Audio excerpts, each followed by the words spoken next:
risk of kind of bringing it back to the level of the totally boring.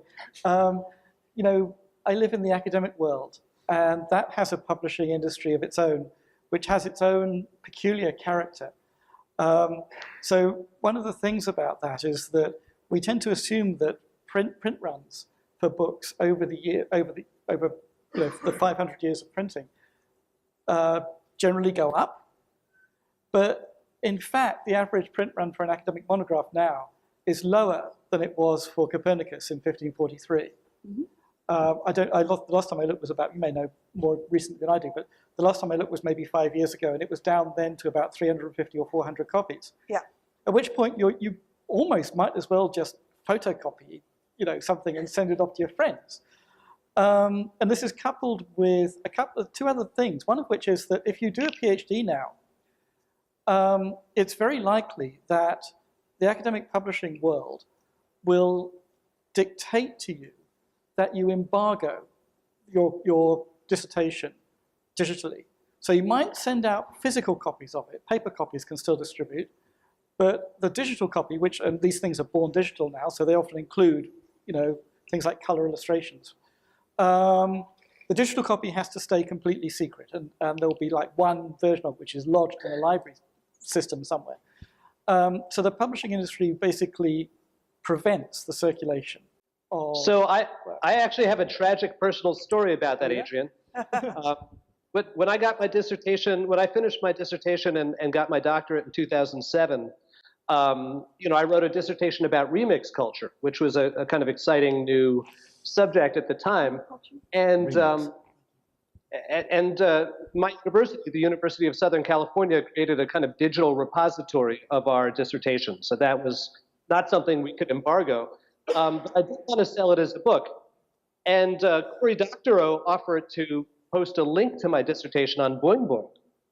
And so I asked a bunch of my friends who were more senior academic, what should I do? Should I let Cory Boing Boing it, you know, to use the verb version of the word, or should I ask that he don't, so that I have a better chance of selling it to an academic publisher? And most of the academics I spoke to said, under no circumstances should you let Cory post it onto Boing Boing. And then one friend of mine, a guy named Siva Vaidyanathan, who you guys might know the work of, said at the time, no, you'll totally get famous. You should totally do it. And I didn't take Siva's advice. And so I told Cory, thanks, but no thanks, don't post my dissertation. And then I, you know, went on the academic publishing circuit and ended up selling my book to UMass Press, where Siva was the series editor.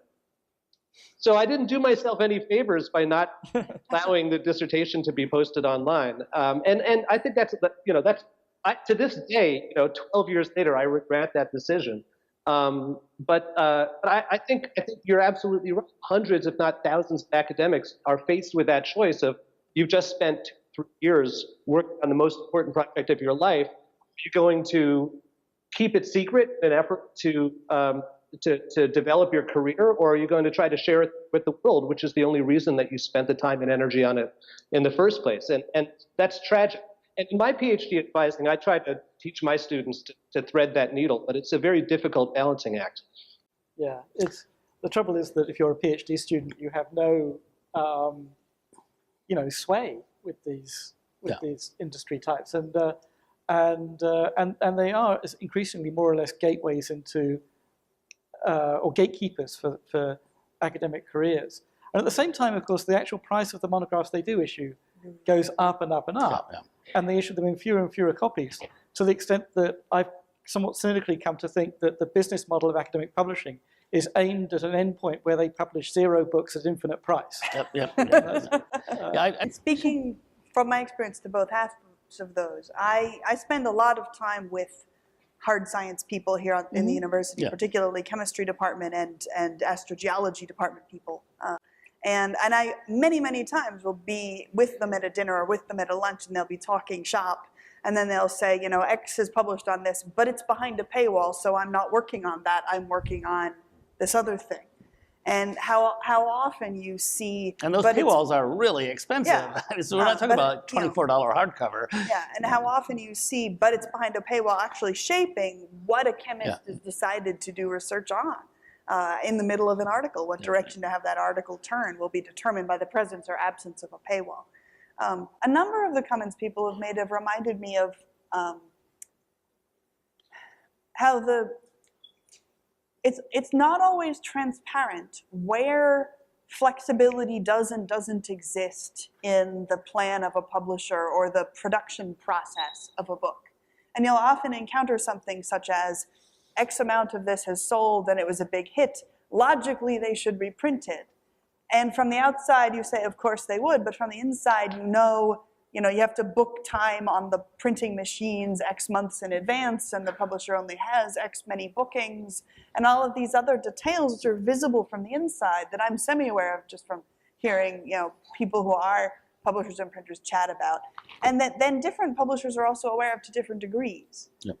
And one of the elements of academic publishing that I think you see less in the small print runs than in the policy toward dissertations, for example, is that one of the virtues and purposes of academic publishing is that it is through grants and subventions and money coming from universities, buffered from the need to be commercially successful on the large scale, right? There is money there so that when somebody prints an absolutely invaluable Hittitology book, which the 11 people who care deeply about Hittitology in each country desperately need, you want to be able to produce 150 copies of this book because it's an important, valuable book. It needs to go into libraries. It needs to be there for people. And a grant is what makes that possible.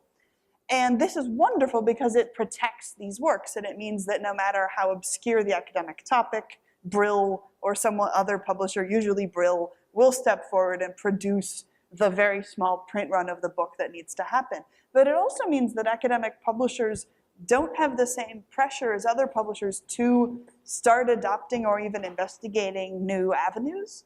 So I've often had friends ask me, hey, why does X academic publisher not make an ebook of Y book? And I'll go talk to X academic publisher because I'll know X academic publisher, and I'll say, why haven't you made an ebook of X book? And they say, oh, it's difficult, we don't know. And I'll say, if you made one, people would buy it and you would make money. And they'd say, really?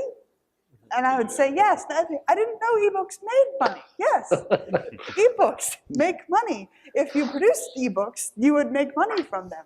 And